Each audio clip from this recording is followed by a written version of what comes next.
We are going to learn about piecewise functions today. We'll stick specifically with a couple of linear and quadratic examples, but piecewise functions work for all functions that you can combine in general. A piecewise function is a function that is made of pieces and is also a function. So remember, it can't violate the vertical line test. And so we need to make sure of that when we are combining our pieces.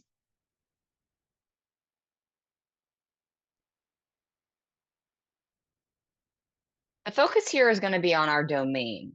We are going to have different functions that we're using for specific areas of our domain. And one example that we are very familiar with is an absolute value function. The absolute value function takes on a V-shaped graph because it is positive for all positives and it's also positive for all negatives. And we can define the absolute value function by saying we're going to take on positive x for x is greater than or equal to 0, and negative x for x is less than 0. For instance, if I was to say f of 2, that would be the absolute value of 2, which is 2, and f of negative 2 would be the absolute value of negative 2, which is also 2. And so when I'm plugging in a negative 2 here, it would be negative negative 2, which actually becomes a positive 2, which gives us that V graph. The graph of f of x equals x is a straight line slope of 1 that goes through the origin. And negative x has a slope of negative 1, also goes through the origin. And it's just the mirror image. And that's a piecewise function. So for x greater than or equal to 0, I've got positive x, and for x less than 0, I've got negative x. At the origin, notice that the graph connects, and when you're talking about 0, the absolute value of 0 is 0. We want to pay attention to the symbols of inequalities because that's going to help us when we're defining our functions. Another example that we have here would be f of x being defined for less than 0, from 0 to 1, and greater than 1. The way in which we graph this is we look at each domain and we graph the function for that domain. The graph of y equals negative x, or f of x equals negative x, again, is just a straight line. I'm going to graph it for the entire graph. This is the graph of negative x. X squared is a parabola, which has that U shape that goes through the origin. You go over 1, up 1, over 2, up 4, left 1, up 1, left 2, up 4 to make those 5 points that we're familiar with. And then f of x equals 1 is a horizontal line through where y equals 1. These are three different functions that if you combine together actually are not a function, but it's defined based on these three in certain areas. For x being less than 0, so from the y-axis left, I'm only using that negative x graph, which is the gold graph. Everything else goes away. I'm going to then erase the blue and the green. Once I get to the origin, I take on x squared. That means that the yellow now goes away, and I'm not dealing with the blue until I get to 1. At 1, I'm then dealing with f of x equals 1, which means the green graph goes away, and I'm now dealing with the blue graph. Obviously, you still see some remnants of color, but you get the idea that for x less than 0, I have the gold line of f of x equals negative x. For 0 to 1 inclusive, I'm dealing with the x squared function. And then from greater than 1, I'm dealing with the blue function. This is actually a continuous function that is true for all real numbers. There is not a point on this graph where the function is undefined. It just so happens to be that at f of x equals 0, the value is 0. And at f of x equals 1, the value is 1. And so those pieces actually connect. But there can be times when your inequalities don't match up and your pieces don't connect, and we represent that with open circles on our graph. What we can do here is we can now write formulas based on pictures. So that's what we're going to do, and we're going to make sure that we have our inequalities matched up and we use the graph appropriately. If I wanted to, just really quickly on this example, if I wanted to figure out what f of 5 is, I would need to know where in my domain 5 is and then use that function. 5 is greater than 1, which means that this would have a value of 1 because we are in the x more than 1 category. If I said f of a half is between 0 and 1, then I would need to take 1/2 squared to get 1/4 for my function value. And then if I was at, let's say, f of -6, that's going to be this original function here, -6 or +6. I can evaluate the functions. I just have to make sure I know where my domain is for my function to be able to evaluate it. Okay. The first example we're going to do says find a formula for the graphed function. It does not say find the formula. It says find a formula. You could define this differently for one individual and another individual. Okay, so there's multiple ways that I could identify this graph. I might use absolute value rather than just a linear equation. I might be inclusive on one end versus the other, but essentially we have two pieces here, and I'm going to break it up where I notice the change.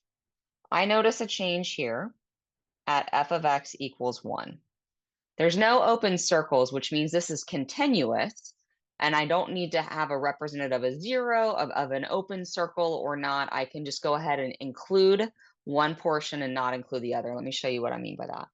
I set up my piecewise function to say the function of x is equal to, and then I do a big brace, and then I'm going to list my function pieces. And the first half is going to be my first domain. The second half is going to be my second domain.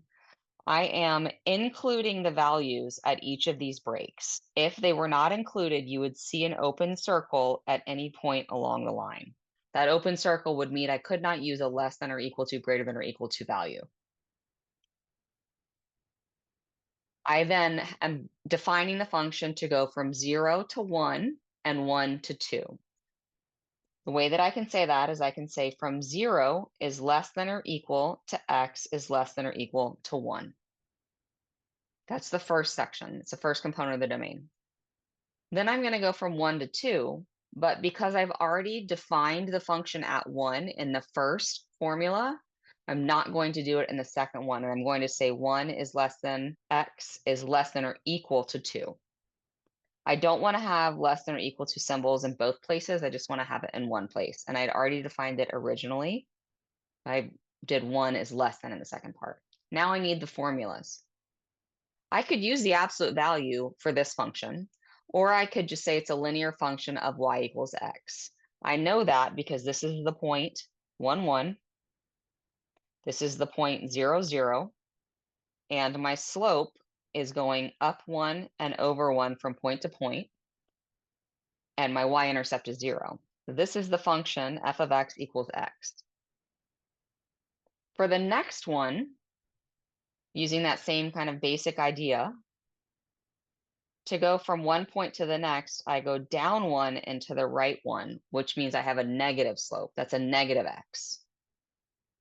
But my y-intercept is not 0 to make that line. It's actually 2. That is negative x plus 2 for the function. You could actually take those 2 points and compute the slope using the idea that you have m equals y2 minus y1 over x2 minus x1, and then using slope-intercept form to find the intercept and putting those two pieces together. Let's do one more.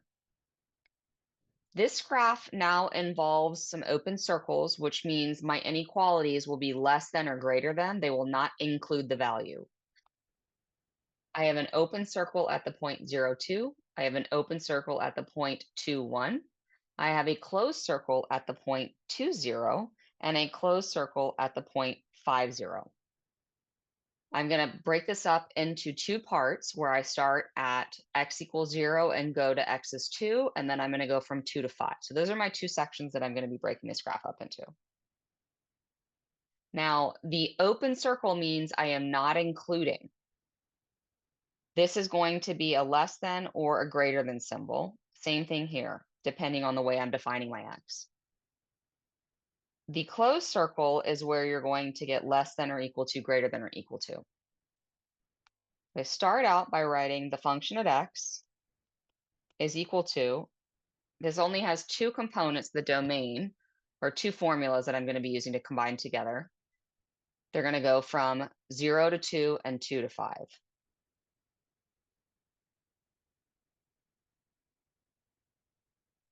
And I need to remember which symbols I'm using. At 0, the function is not defined because of that open circle. That means I'm going to have 0 is less than x. At 2, in that same function, that same line that I'm going to be using, it is defined, which means I will have less than or equal to the 2 of the first function. The next function, which goes from 2, 1 to 5, 0, is an open circle, which means I will have 2 less than x. And then I have a closed circle at 5, 0, which means I will have less than or equal to. And now I need to find the formulas for these functions. These are linear functions, which means I need a slope and I need an intercept. The slope for the first function is -1. If you're not familiar, let's take m equals y2 and y1. So let's say 0 minus 2 over 2 minus 0. That's -2 over 2 or -1. And the intercept is shown for me at 2. That's the function -x plus 2. For the second equation of the line, I'm going to take the points 2, 1, and 5, 0 and find the slope. I'm going to take 0 minus 1 over 5 minus 2, which gives me -1/3. That's my first slope. So I have -1/3 x. And now I need to find the intercept. So I can back it up, but backing it up in my graph is not necessarily going to get me the most accurate answer. I'm going to use point slope form, which is y minus y1 equals m times x minus x1. The y minus, let's take the point 5, 0. 0 is the y equals -1/3 as the slope, x minus 5 is the point that goes with that slope. Y minus 0 is y. -1/3 times x is -1/3 x. -1/3 times -5 is +5/3. That means that the equation of this line is -1/3 x plus 5/3. And I've defined my piecewise function for 0 is less than x is less than or equal to 2 as -x plus 2. And then I've defined the function from 2 is less than x is less than or equal to 5 as -1/3 x plus 5/3. Thanks for watching. I hope this was helpful.